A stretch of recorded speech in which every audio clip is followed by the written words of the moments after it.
বিএনপির ভারপ্রাপ্ত চেয়ারম্যান তারেক রহমানের দেশে প্রত্যাবর্তনকে ঘিরে রাজনৈতিক অঙ্গনে চলছে বহুমুখী আলোচনা। ঠিক এমন সময় সামাজিক যোগাযোগ মাধ্যমে আলোচনার কেন্দ্রে উঠে এসেছে এক ভিন্নধর্মী মানবিক প্রসঙ্গ, তারেক রহমানের আদরের পোষা বিড়ালটিকে নিয়ে। জানা গেছে, তারেক রহমানের দেশে ফেরার দিন তার প্রিয় পোষা বিড়ালটিও সঙ্গে আসছে, যা এই প্রত্যাবর্তনের এক স্মরণীয় ও ব্যতিক্রমী ইতিহাসের সাক্ষী হয়ে থাকবে। যুক্তরাজ্যে অবস্থানকালেও তার পোষা বিড়াল জেবু সামাজিক যোগাযোগ মাধ্যমে আলোচনার জন্ম দিয়েছিল। এবার জানা গেল সেই জেবু আসছে বাংলাদেশে।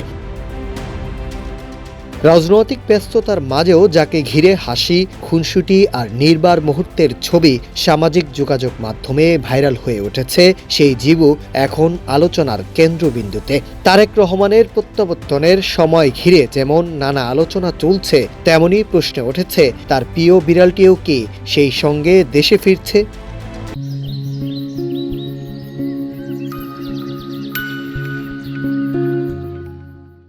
বিশ্বস্ত একটি সূত্র জানিয়েছে, সাইবেরিয়ান ব্রিডের বিড়াল জিবুর বয়স বর্তমানে 7 বছর। তার বাংলাদেশে আগমনের জন্য প্রয়োজনীয় কাগজপত্র, পাসপোর্ট সহ সংশ্লিষ্ট সব অনুমোদন ইতিমধ্যেই সম্পূর্ণ হয়েছে। ফলে জিবুর দেশে ফেরা এখন প্রায় নিশ্চিত বলেই জানা গেছে। তবে মানুষ যেমন সহজেই বিমানে এক দেশ থেকে আরেক দেশে যাতায়াত করতে পারে, প্রাণীদের ক্ষেত্রে বিষয়টি ততটা সহজ নয়। বিশেষ নিয়ম কানুন, স্বাস্থ্য পরীক্ষা, কোয়ারেন্টাইন ও আন্তর্জাতিক অনুমোদনের দীর্ঘ প্রতিক্রিয়ার মধ্য দিয়েই পোষা প্রাণীদের ভ্রমণ নিশ্চিত করতে হয়। সেই জটিলতা পেরিয়ে এবার দেশে ফিরছে আলোচিত বিড়াল জিবু।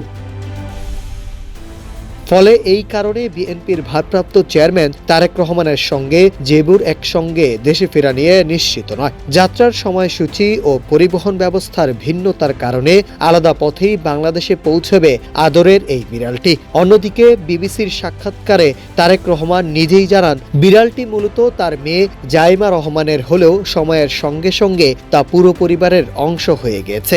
এখন জেবু পরিবারের সবার আদরের সদস্য। সবকিছু ঠিক থাকলে নিয়ম মেনে ও নিরাপদ ব্যবস্থায় জেবু খুব শীঘ্রই বাংলাদেশে পৌঁছাবে, এমনটাই আশা সংশ্লিষ্টদের। রাজনৈতিক অঙ্গনের বাইরে তারেক রহমানের ব্যক্তি জীবনের এই ছোট্ট সদস্যকে ঘিরেও তাই কৌতূহল রয়েছে নানা অঙ্গনে।